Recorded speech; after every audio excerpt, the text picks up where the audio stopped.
All glory be to God. ஆண்டவராகிய இயேசு கிறிஸ்து இனிய நாமத்தில் உங்கள் யாவருக்கும் என் நெஞ்சார்ந்த அன்பின் நல்வாழ்த்துக்கள். இன்று திருவிருந்து ஆராதனை. திருவிருந்தில் கலந்து கொள்வதிலே நீங்கள் அனைவரும் சபையார் முழுவதும் வந்திருப்பதை கண்டு மிகுந்த மகிழ்ச்சி அடைகிறேன். இன்றைய தேவ செய்தியினுடைய தலைப்பு புதிய உடன்படிக்கை.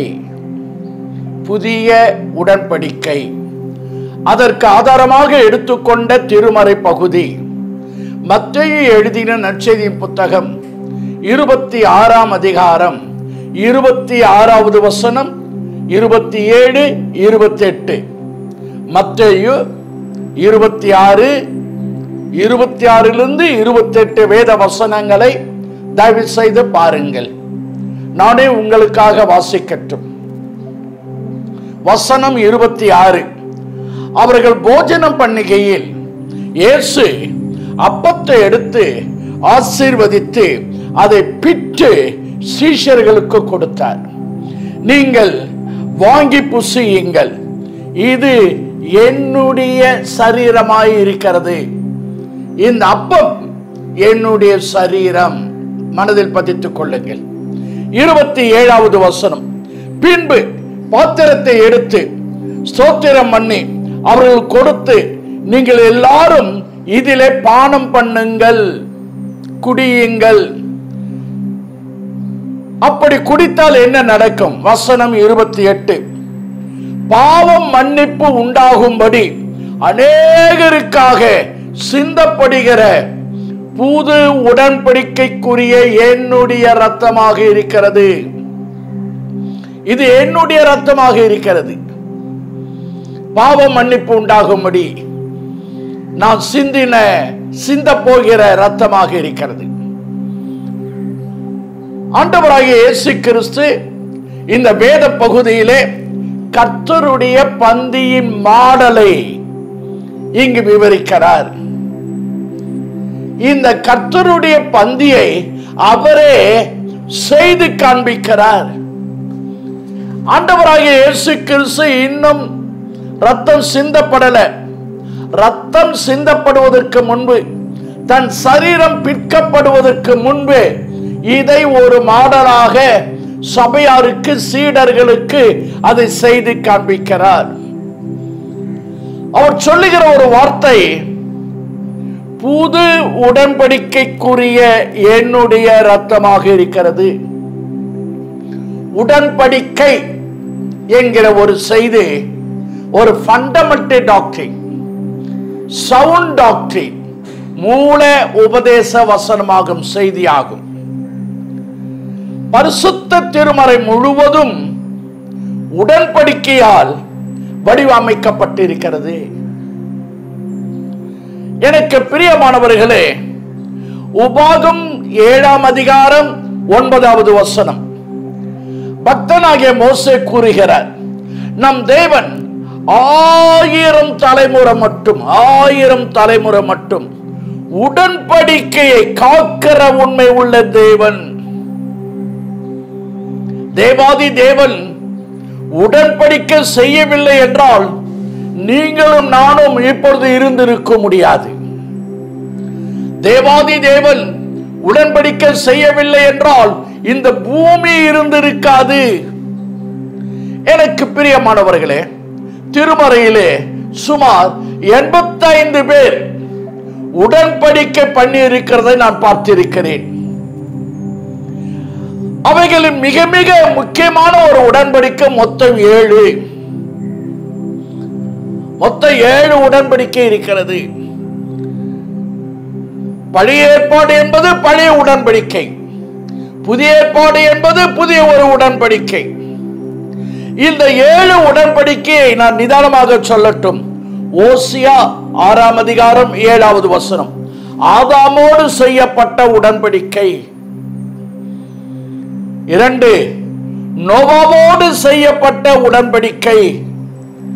3, ஆபிரகாமோடு, ஆதியாகமம் 15ஆம் அதிகாரத்தில் பார்த்தால் ஆதாமோடு செய்யப்பட்ட உடன்படிக்கை. 4வது இஸ்ரவேலோடு செய்யப்பட்ட உடன்படிக்கை. இதை மோசே கவனன்ட் என்று சொல்லலாம். மோசையின் மூலமாக வந்ததால் இந்த உடன்படிக்கையை மோசேயிக் கவனன்ட் என்று சொல்வார்கள். ஐந்தாவதாக தாவீதோடு செய்து கொண்ட உடன்படிக்கை. 6 இயேசு இப்ப சொன்னார் பாருங்க, இது புது உடன்படிக்கை, நியூ கவனன்ட். 7 நித்திய உடன்படிக்கை, இட்டர்னல் கவனன்ட். இன்னும் அது வரல. இந்த 7 உடன்படிக்கைகளை 2 பிரிவாக பிரிக்கலாம். உடன்படிக்கையை 2 விதங்களிலே, 2 வழிகளிலே உடன்படிக்கை செய்து கொள்வார்கள். 2 நபர் உடன்படிக்கை. 2 பேர் இப்ப ஃபைல மாத்திக்கிறாங்க பாருங்க. 2 தேசமும் ஃபைல மாத்திக்கும். அது போல 2 பேர், ரூல்ஸ் அண்ட் ரெகுலேஷன். அதை மீறிட்டா பனிஷ்மெண்ட் உண்டு. கண்டிஷனல் கவனன்ட் என்று சொல்லலாம். இதை மீறக்கூடாது, மீறிட்டா பனிஷ்மெண்ட் உண்டு. 2 நபர் உடன்படிக்கை ஃபைல மாத்திக்கிறாங்க. இப்ப நம்ம அடிக்கடி நியூஸ்ல பார்க்கிறோம். 1 நபர் உடன்படிக்கை. ஒரு மேலான அந்தஸ்தில் இருக்கிறவர் தன்னை பார்க்கிலும் சற்று தாழ்ந்தவர்களுக்கு அவங்க மேல இரக்கம் பட்டு ஈவி இறக்க வைத்து கரிசனை வைத்து, ஐயோ பாவம் இப்படி இருக்கிறாங்களே, நம்ம கிட்ட இவ்வளவு செல்வம் இருக்கிறது, செல்வாக்கு இருக்கிறது, ஆசீர்வாதம் இருக்கிறது, அதில் நம்ம கொடுக்கலாம் என்று இவர்களே மனமும் வந்து ஈவி இறக்கப்பட்டு கரிசனை வைத்து அன்பு வைத்து அவர்களுக்கு கொடுப்பார்கள். இதுல ரூல்ஸ் அண்ட் ரெகுலேஷன் கிடையாது, கண்டிஷன் கிடையாது. இது அவங்க மீறினாலும் ஒன்னும் செய்ய முடியாது. இவரை ஈவி இறக்கப்பட்டதால் கொடுக்கிறது. அதான் 1 நபர் உடன்படிக்கை. தேவனுக்கே மகிமை உண்டாகட்டும். மத்தேயு 26ஆம் அதிகாரம் 28வது வசனம். புது உடன்படிக்கை என்ற வார்த்தை வருவதை நாம் பார்க்கிறோம். இது புது உடன்படிக்கையாக இருக்கிறது. புது உடன்படிக்கை என்ற வார்த்தை வருகிறபடியால் பழைய உடன்படிக்கை ஒன்று இருக்கிறது என்றுதான கருத்து. நாம் கேட்கிறேன், பழைய உடன்படிக்கை இருக்கும் போது ஏன் இயேசு ஒரு புதிய உடன்படிக்கை அங்கு அறிமுகப்படுத்த வேண்டும்? எபிரேயர் 8ஆம் அதிகாரம் 7வது வசனம். எபிரேயர் 8:7. அந்த நிறுவத்தை ஆக்கியோன் இந்த முதலாம் உடன்படிக்கை, அதாவது பழைய உடன்படிக்கை பிழை இல்லாது இருந்தால் இந்த 2ஆம் உடன்படிக்கைக்கு இடம் வேண்டுவது இல்லையே. அப்போ புது உடன்படிக்கை ஏன் வந்தது? பழைய உடன்படிக்கையில மிஸ்டேக் இருக்கிறது, பிழை இருந்தது. மிஸ்டேக், பிழை இருந்தபடியினாலே இந்த புதிய உடன்படிக்கை வருகிறது. ஒரு கேள்வி, என்ன பிழை இருந்தது? என்ன மிஸ்டேக் இருந்தது? எனக்கு பிரியமானவர்களே, பரிசுத்த யோவான் எழுதின நற்செய்தியின் புத்தகம் 1 அதிகாரம் 17வது வசனம். இந்த பழைய உடன்படிக்கை மோசேயின் மூலமாக நியாயப்பிரமாணம் வந்தது. ஒரு மனிதனால் வந்தது. மனிதன் யாரு? நாசியிலே சுவாசம் உள்ள மனுஷனை நம்பக்கூடாது. மனம் மாறக்கூடியவன் மனிதன். மனிதன் யாரு? பொய் சொல்லக்கூடியவன் மனிதன். அவன் மூலமாக வந்தது, நியாயப்பிரமாணம் வந்தது. ஆனால் புதிய உடன்படிக்கை இயேசு மூலமாக கிருபையும் சத்தியமும் ஒன்றை ஒன்று சந்தித்து அந்த புதிய உடன்படிக்கை உண்டாயின. மோசே கொண்டு வந்த நியாயப்பிரமாணம் கல்லில் எழுதப்பட்டிருந்தது. நியாயப்பிரமாணம் 2 கற்பலைகளை எழுதப்பட்டது. ஆனால் இந்த புதிய உடன்படிக்கை எபிரேயர் 8ஆம் அதிகாரம் 10வது வசனம் அழகா சொல்றது. புதிய உடன்படிக்கை மனதிலே வைத்தார். பழசு கல்லிலே எழுதப்பட்டது. புதிய உடன்படிக்கை மனதிலே வைத்தார். எபிரேயர் 8ஆம் அதிகாரம் 9வது வசனம், கல்லிலே எழுதி தந்தபடியினால் அவர்கள் அந்த பழைய உடன்படிக்கையில் நில நிற்கவில்லை, ஸ்டாண்டர்டாக இருக்கல. கவனிக்கிறோம். பழைய உடன்படிக்கையில ஒரு பக்கம் தேவன், மறுபக்கம் ஆதாம் உடன்படிக்கை. ஒரு பக்கம் தேவன், மறுபக்கம் ஆபிரகாம் ஒரு உடன்படிக்கை. ஒரு பக்கம் தேவன், ஒரு பக்கம், மறுபக்கம் நோவா உடன்படிக்கை. தேவன் ஒரு பக்கம், மோசே மனிதன் ஒரு பக்கம் உடன்படிக்கை.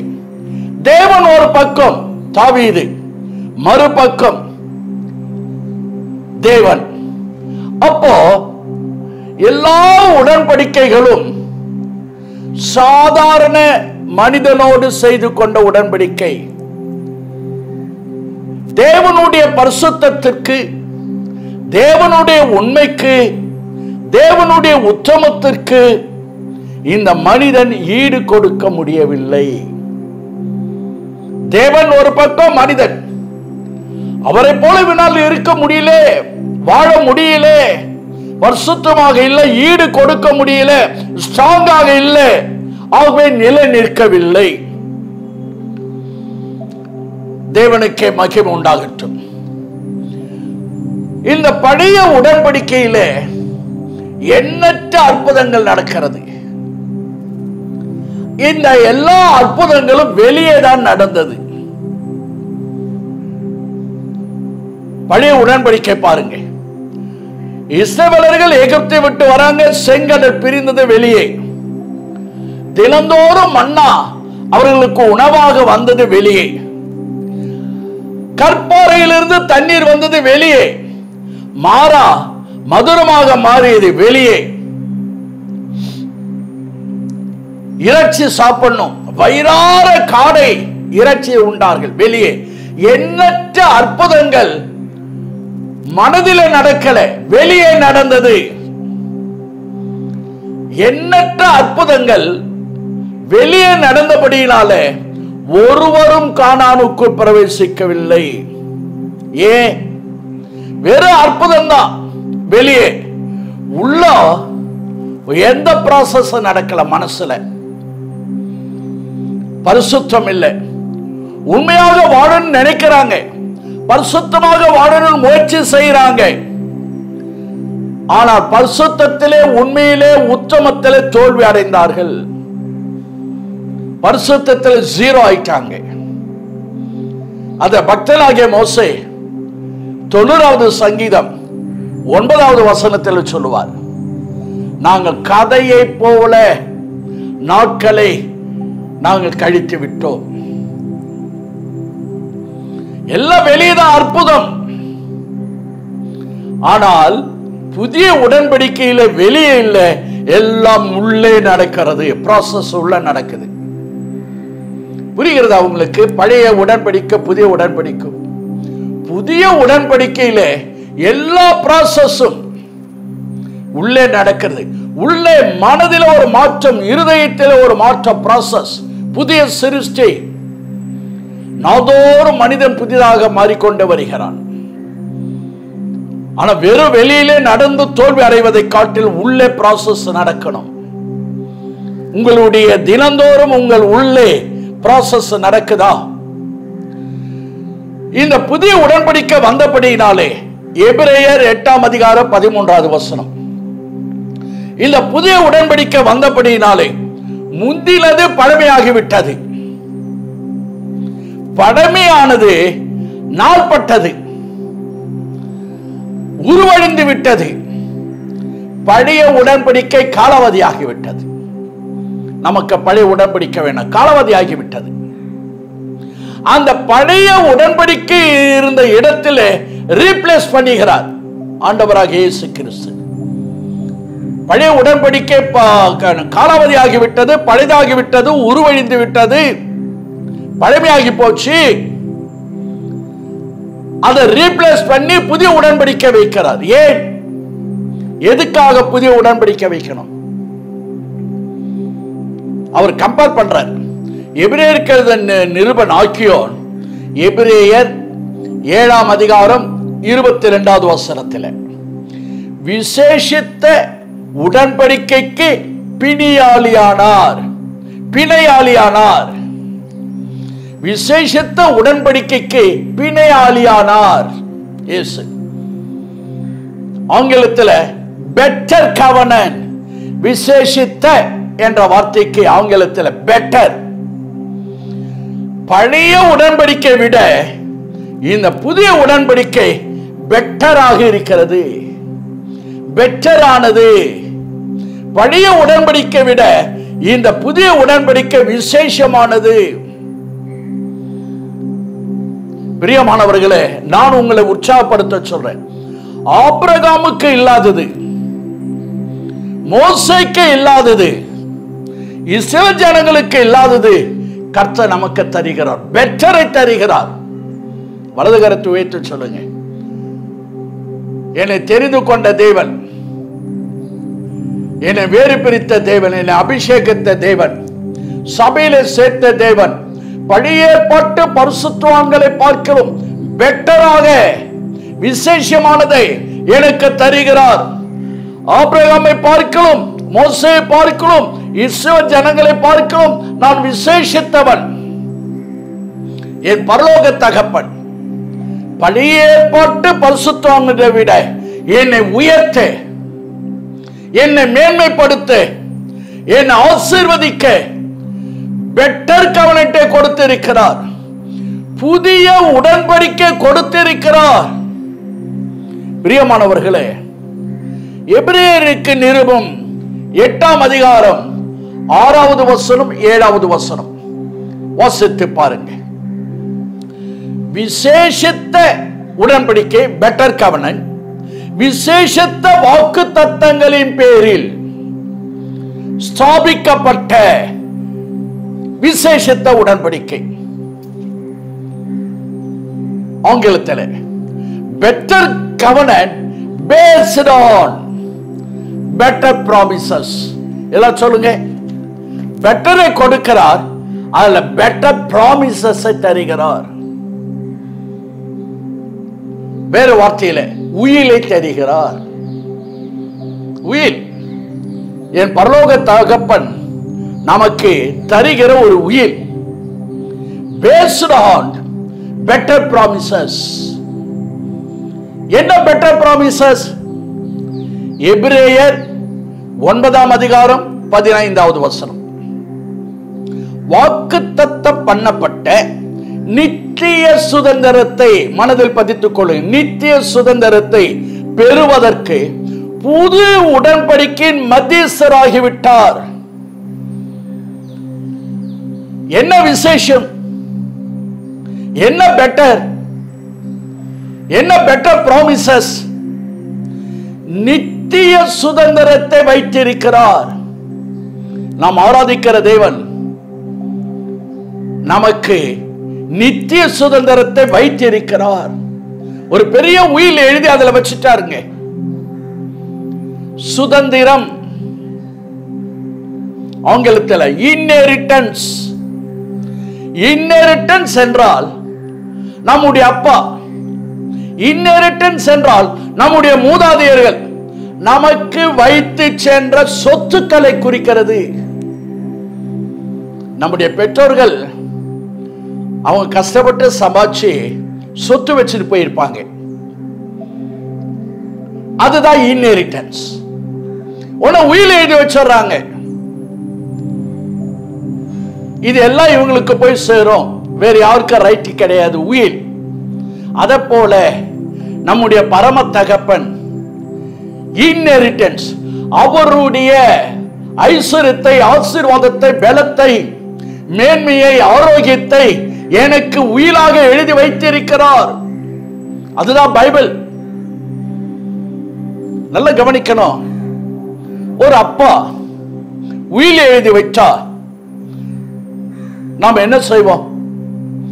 ஒவ்வொரு பிள்ளையும் அந்த உயில ஒரு காப்பி வாங்கிக்கும். கேட்டு வாங்குவாங்க, எனக்கு ஒரு காப்பி கொடு. அந்த உயிலுடைய காப்பி வாங்கிட்ட உடனே அந்த பிள்ளை வரி வரியாக படிக்கும். பைபிள் என்பது ஒரு உயிர். நம்முடைய பரம தகப்பன் நான் இந்த பூமியிலே எப்படி வாழணும், எப்படி பேசணும், எப்படி உடை உடுத்தணும், எப்படி மக்களோடு கூட பழகணும், எப்படி ஜீவிக்கணும் என்ற ஒரு உயிரை எழுதி வைத்திருக்கிறார். எனக்கு எதுவெல்லாம் இந்த பூமியில இருக்கிறது நான் அனுபவிக்கலாம் என்பதை ஒரு உயிரை எழுதி வைத்திருக்கிறார். அதை நாம் டெய்லி அந்த உயிலாகிய பைபிளை டெய்லி படிக்கணும், மெடிடேட் பண்ணணும், உரிமை பாராட்டணும், சொந்தம் கொள்ளணும், அதை கன்ஃபஸ் பண்ணணும். உடனே இவர்கள் அந்த அப்பா எழுதி வைத்த அந்த சொத்தை வரி வரியா படிச்சது மட்டுமல்ல, ஒரு அட்வொகேட்டை நியமித்து அதை அவர் மூலமாக பெற்றுக் கொள்வார்கள். இந்த உயிரை எழுதி வைத்த நம்முடைய பரம தகப்பை என்ன செய்தார் தெரியுமா? உயிரெல்லாம் எழுதி வச்சுட்டாரு, மறிச்சிட்டார். மறிச்சிட்ட உடனே என்ன செய்தார்? உயிர் தெழுந்துட்டார். உயிர் தெழுந்துட்டு என்ன செய்துட்டாரு? பிதாவுடைய வலது பாரிசத்தில் உட்கார்ந்துட்டு இருக்கிறார். அங்கிருந்து சொல்றார், நான் தான் இந்த ஆசீர்வாதத்தை எங்க பிள்ளைகளுக்கு எழுதி வச்சிருக்கிறேன், அதை நிறைவேற்றணும். இல்லப்பா, அவர் இயேசு சொல்லல, இவர் சொல்லுவாரு, நான் உயிரோடு இருக்கிறேன், இதை என் பிள்ளைகளுக்கு எழுதி வச்சிருக்கிறேன். எழுதி வச்சுவரே செத்து உயிரோடு வந்துட்டு சொன்னா யார் தடை பண்ண முடியும்? ரெண்டு கரங்களை உயர்த்தி. அதுதான் அதனுடைய கருத்து. அவர் மத்தியஸ்தர், உயிரை எழுதி வச்சிருவார். இப்ப ஒரு அட்வொகேட் ஜெனரலாக இருக்கிறார். அங்க பிதாவுடைய வலது பாரிசத்தில் இருந்து நான் தான் சொன்னேன், நான் தான் எழுதி வச்சிருக்கிறேன். என் புள்ள ரைட்டோடு உரிமையோடு கேட்கிறான், என்னுடைய நாமத்தினால் வந்து கேட்கிறான், நான் சின்ன ரத்தத்தின் மூலமாக வந்து கேட்கிறான், அவனுக்கு சாங்ஷன் பண்ணணும். தேவனுக்கே மகிமை உண்டாகட்டும். நம்முடைய பரமபிதா இந்த உலக வாழ்க்கைக்கு மட்டுமல்ல, நித்தியமாக அனுபவிக்க வேண்டிய சுதந்திரத்தை வைத்திருக்கிறார். தேவனுக்கே மகிமை உண்டாகட்டும். எபிரேயர் 9:16 நீங்களும் நானும் அதை பெறுவதற்காக மரண சாசனம் எழுதி கொடுத்திருக்கிறார். மரண சாசனம், அதுதான் கவனன்ட், அதான் உயில். மரண சாசனம் மீன்ஸ் வில், உயில். மரண சாசனத்தை நமக்காக எழுதி வச்சுட்டு தான் போயிருக்கிறார். இந்த மரண சாசனம் எப்போ எஃபெக்ட் வரும்? ஆளு செத்தாதான் அது நமக்கு கிடைக்கும்.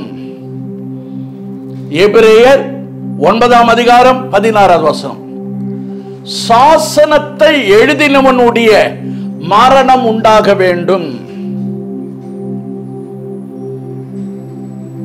உயிரை எழுதிட்டாரு, அவர் சாவணும். எபிரேயர் 9:17 மரணம் உண்டான பின்பே மரண சாசனம் உறுதிப்படும், ஸ்ட்ராங் ஆகும். எழுதினவர் உயிரோடு இருக்கையில் அதற்கு பலன் இல்லை. புதிய உடன்படிக்கை எப்போ எஃபெக்டிவ் வருது சொல்லுங்க? மத்தேயு 28 இயேசு கல்வாரி சிலுவைக்கு போயிட்டு மரித்து ஜீவனை விட்டார் பாருங்க, அன்றைக்கே இந்த புதிய உடன்படிக்கை எஃபெக்டிவ் வந்துட்டது. பிரியமானவர்களே, இப்போ அவருடைய உயில், அவருடைய சுதந்திரம், இன்ஹெரிட்டன்ஸ், அது எல்லாம் நமக்கு எஃபெக்டிவ்க்கு வந்துவிட்டது. இந்த பெட்டர் ப்ராமிஸை கொடுத்தவர் யார்? இந்த உயிரை எழுதி வச்சவர் யார்? பொய் உரையாதவர். இந்த உயிரை பத்தி எழுதி வச்சிருக்காரு, இன்ஹெரிட்டன்ஸ்ல கொடுக்கிறாரு. அவர் யாரு? உண்மை உள்ளவர். முற்றிலும் நிறைவேற்றக்கூடிய சக்தி வல்லமை அவருக்கு உண்டு. அதுதான் புதிய உடன்படிக்கை. தயவு செய்து மீண்டும் மத்தேயு 26:77 பாருங்க. என்னுடைய ரத்தமாக இருக்கிறது, இயேசு தன் ரத்தத்தினால் என்ன பிராமிஸ் பண்ணி இருக்கிறார்? என்ன பிராமிஸ் பண்ணி இருக்கிறார்? based on better promise. என்ன பிராமிஸ்? கொலோசியர் முதல் அதிகாரம் 14வது வசனம். இயேசுவின் ரத்தத்தினால் பாவம் மன்னிப்பு உண்டாகிறது. பழைய ஏற்பாட்டில், பழைய உடன்படிக்கையில பாவம் மூடப்படுகிறது. ஆனா புதிய உடன்படிக்கையில பாவம் மன்னிக்கப்படுகிறது. இயேசுனுடைய ரத்தம் நம்மை புது சிருஷ்டியாக மாற்றுகிறது. பழையவைகளை அவர் பாவத்தை கடலின் ஆழத்திலே தூக்கி போட்டு விட்டார். பழையவைகளை, பாவங்களை கிழக்குக்கும் மேற்குக்கு எவ்வளவு தூரமோ அவ்வளவு தூரமா தூக்கி எறிந்து விட்டார். பழையவைகளை ஒழித்து விட்டார்.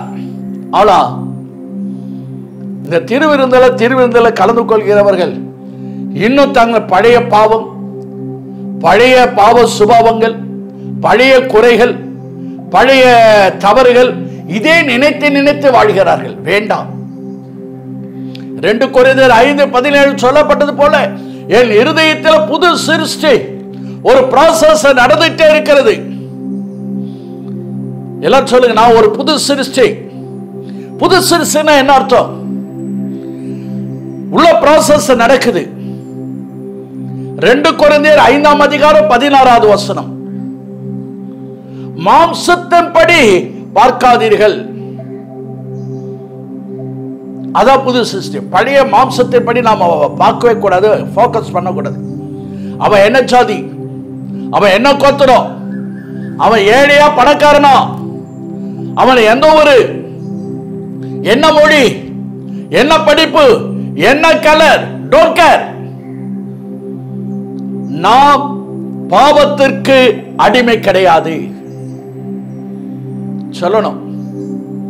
அதான் புது உடன்படிக்கை. அதுதான் அவர் உயில் எழுதி வச்சிட்டார். நீ புது சிருஷ்டி. மாம்சத்தின்படி எதை நீ பார்க்காதே. தேவனுக்கே மகிமை உண்டாகும். இயேசுவின் ரத்தம் நமக்கு என்ன தெரிகிறது? What better promises? கொலோசியர் முதல் அதிகாரம் 13வது வசனம். இருளின் ஆதிக்கத்தில் இருந்து நம்மை விடுதலை ஆக்கி அன்பின் குமாரனுடைய ராஜ்யத்துக்கு உட்படுத்தின பிதாவை தோத்திருக்கிறேன். நான் பிசாசுக்கு அடிமை கிடையாது. நாம் விடுதலை பெற்றவர்கள். பிசாசின் வல்லமைக்கு, பிசாசின் அதிகாரத்திற்கு, பிசாசின் ஆதிக்கத்துக்கு முறிக்கப்பட்டு விட்டது. நான் பிசாசினுடைய ராஜ்யத்தில் வெளியே வந்து விட்டேன். பிசாசு என்றென்று தோற்றவனாக இருக்கிறான், தோற்று போனவன். நான் இருளின் ராஜ்யத்திலிருந்து வெளியே வந்து விட்டேன். எப்ப பார்த்தாலும் அநேகர் சொல்றாங்க, யாரும் பில்லி சூன்யம் செய்துட்டாங்க, மந்திரம் பண்ணிட்டாங்க, ஏவுதல் பிசாசு அனுப்பிட்டாங்க. கிடையாது. நான் அதிலிருந்து வெளியே வந்துட்டேன். நாம் இப்பொழுது பிசாசு ராஜ்யத்தில் இல்லை. 1 யோவான் 5:18 பொல்லாங்கன் என்னை தொடான். அவனை தொடுவதற்கு அதிகாரம் கிடையாது. கர்த்தருக்கு மகிமை உண்டாகும். இது புது உடன்படிக்கையின் ரத்தத்தினால் ஆகிய புதிய உடன்படிக்கையாக இருக்கு. ரத்தம், blood is thicker than water என்று ஆங்கிலத்தில் சொல்வார்கள். ரத்தம் தண்ணீரை காட்டிலும் கெட்டியானது. பிரியமானவர்களே, ஆங்கிலத்தில் ஒரு பழமொழி பார்த்தீங்களா? blood is thicker than water. அதனுடைய பொருள் என்ன? குழந்தை பிறக்கும் போது முதலிலே தண்ணீர் எல்லாம் வெளியேறும். அதாவது சரீர பிறப்பின் மூலமாக உண்டாகும் உறவை பார்க்கிலும் இரத்த உடன்படிக்கையினால் உண்டாகும் உறவு கெட்டியானது. உற்றார் உறவுகளை பார்க்கிலும் அதிகமாக நாம் நேசிக்கிறது ஆண்டவராக இயேசு கிறிஸ்து. இரத்த சகோதரர்களாக, இரத்த சகோதரிகளாக மாறிவிடுவோம். blood brothers ஆக மாறிவிடுகிறோம். இயேசு சொல்றார், இது என் இரத்தத்தினாலாகிய புதிய உடன்படிக்கை. மனிதனாகிய இயேசு கிறிஸ்து, மனித குமாரனாகிய இயேசு கிறிஸ்து நம் எல்லாருக்காக பிரதிநிதியாக அவர் ரத்தம் சிந்தி விட்டார். அப்போ அந்த தேவனுடையது எல்லாம் என்னுடையதாகிவிட்டது. நம்முடைய சரீரம், கை, கால்கள், இருதயம், ஐம்பொறிகள் யாவையும் நாம் அவருக்கு கொடுத்து விடுகிறோம். அப்போ அவருடையதெல்லாம் என்னுடையது, என்னுடையதெல்லாம் அவருடையது. என் இடத்துல என்ன இருக்கு? தரித்திரம் இருக்குது. தரித்திரத்தை கொடுத்துட்டேன், அவருடைய பணம் வருகிறது. என்னோட உடன்படிக்கை செய்தவர் பெரிய ஐஸ்வரம், பெரிய பணக்காரர். என்னோட உடன்படிக்கை செய்தவர் பலவான், நான் பலவீனன் அல்ல. என்னோட உடன்படிக்கை செய்ய பலவான், நான் தோற்றவன். ஆனால் என்னோட உடன்படிக்கை செய்தவர் உலக மாம்ச பிசாசு எல்லாவற்றையும் தோற்றவர்.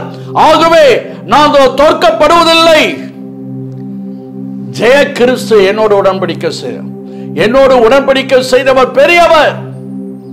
ஆகவே நான் பயப்பட மாட்டேன். நான் சாதாரண மனிதன் அல்ல. அவருடைய ஐஸ்வர்யம் எல்லாம் என்னுடையது. பிரியமானவர்களே, இந்த இரத்த உடன்படிக்கை செய்து கொண்டவன் மீறக்கூடாது. இரத்தத்திலே உடன்படிக்கை செய்தவன் மீறிட்டால் வாழ தகுதியற்றவன். இரத்தத்திலே உடன்படிக்கை செய்தவன் மீறினவன் நிற்கிற பூமியே சபிக்கப்படும். இல்ல அழகா வேதத்தில் இருக்கு. இந்த ரத்தத்தை நீங்க இன்றைக்கு பானம் பண்ண போறீங்க, பிளட் பிரதர்ஸ் ஆக மாறிவிடுகிறீர்களே. அப்போ அதை மீறக்கூடாது. யூதாசை குறித்து நான் ஒன்று சொல்லட்டுமா?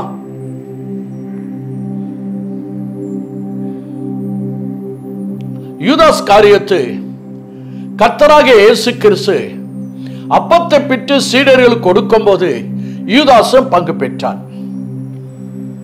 வாங்குறான், சரீரத்தை புசிக்கிறான். இது என் ரத்தம் சொல்றாரு, அதை வாங்கி பானம் பண்ணிக்கிறான். அவருடைய கர்த்தருடைய பந்தியில பங்கு பெற்ற பிறகு யூதாஸ் எங்க போனான்? நேரா எல்லா ரோம் போர் வீரர்களையும் அழைத்து கொண்டு இயேசுவை அரெஸ்ட் பண்ண வந்துட்டான். இப்ப ஆண்டவராக இயேசு கிறிஸ்து யூதாஸை பார்க்கிறார். பார்த்து, அயோக்கியனே, திருட்டு பையனே, நேத்துதான் என்னோட கூட திருவிருந்தில் கலந்து கொண்ட, இன்னைக்கு இப்படி துரோகம் பண்றிய, அதெல்லாம் ஒன்னும் சொல்லல.